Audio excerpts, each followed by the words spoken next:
যেটা কোটি বানাইতে দিয়েছিলাম 1500 টাকা করে, 3000 টাকা। 15 দিন পরে আমার কোটি আনছি। কারা লয়ে গেছিলেন? ইমাম সাহেবের লেগে গেছিলাম, মসজিদের ইমাম সাহেব। ইমাম সাহেব কি করছে, পলায়া মসজিদে গেছে গিয়া। আর কোটি বেড়ার দ্বারা বেড়াইকাল ফোন দেয়, বাইক করিলেন না করিলেন না। আমি কই ভাই এই হুজুর তো পলায়া গেছি গিয়া মসজিদ থেকে, এখন আমরা করি। কই ভাই আমার অন্য করি কিরাম বানায় রাখছি। আমি কই ভাই আমার তো কিছু করার নাই, হুজুর তো গেছি পালাই গিয়া, এখন আপনি করি অন্য কোনো বেচালাম। এরপর সুবহানাল্লাহ। আরেক দোকানের মধ্যে পাঞ্জাবি দিছে, আমার থেকে টিয়া নিছে 1600 টাকা নিয়া।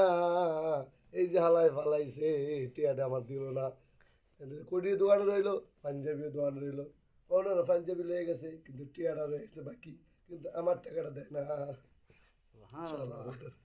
হালাল তো বাদ গেছিলাম, ভুল করি এই জন্য ফাঁসি গেলাম।